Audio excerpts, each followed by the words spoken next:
आर्यन खान की गिरफ्तारी से लेकर शुरू हुआ मुंबई क्रूज ड्रग्स केस सियासी दखलंदाजी के कारण एनसीबी अधिकारी समीर वानखेड़े के खिलाफ जांच और उनके केस से हटाए जाने तक पहुंच गया है। रियल लाइफ की ये कहानी पूरी तरह से फिल्मी होती जा रही है। इसमें क्राइम भी है, थ्रिल भी है, अरेस्टिंग भी है, एक्शन भी और कॉन्स्पिरेसी भी। हालांकि इसके कुछ किरदार आर्यन खान, अरबाज मर्चेंट और मुनमुन धामेचा को तो जमानत मिलने के बाद राहत मिल गई, लेकिन दूसरे किरदारों की स्टोरी लगातार नए सस्पेंस की तरह आगे बढ़ रही है। इस मामले को लेकर महाराष्ट्र सरकार के मंत्री नवाब मलिक हाथ धोकर जांच अधिकारी और नारकोटिक्स कंट्रोल ब्यूरो यानी एनसीबी के जोनल डायरेक्टर समीर वानखेड़े के पीछे पड़ गए, जिसके कारण रियल लाइफ के सस्पेंस थ्रिलर में नए नए एंगल जुटते चले गए। समीर वानखेड़े पर करोड़ों रुपए घूस लेने के आरोप लगाए गए। उनके कास्ट सर्टिफिकेट को फर्जी बताया गया।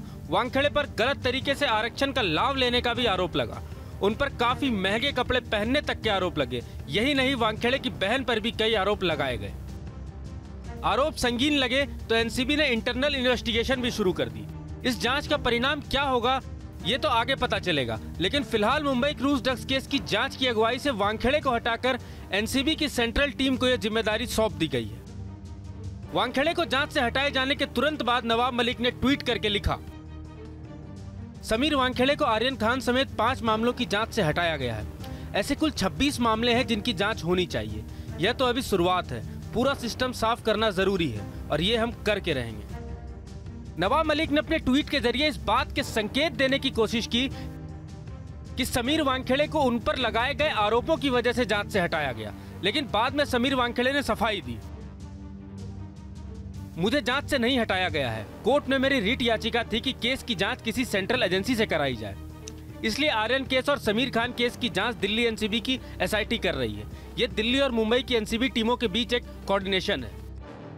समीर वानखेड़े को जांच से हटाए जाने के बाद एनसीबी ने भी इस मामले को लेकर सफाई दी। एनसीबी की ओर से जारी एक स्टेटमेंट में बताया गया, किसी भी अधिकारी को उसकी मौजूदा भूमिका से हटाया नहीं गया है। सभी अधिकारी अभी भी इन मामलों से जुड़े रहेंगे और जब तक इस संबंध में अगला आदेश नहीं जारी होता तब तक ऑपरेशंस विंग की जांच टीम का सहयोग करेंगे। जाहिर है कि Mumbai cruise drugs case criminal case होने के साथ ही अब पर्सनल ईगो की लड़ाई तक पहुंच गया है। ऐसे में अब सबको इस बात का इंतजार है कि ये केस आगे कौन सा रुख लेगा और इससे वानखेड़े बेदाग निकलते हैं या फिर नवाब मलिक के आरोपों की पुष्टि होती है। मुंबई से पंकज मिश्रा के साथ टीम न्यूज नेशन।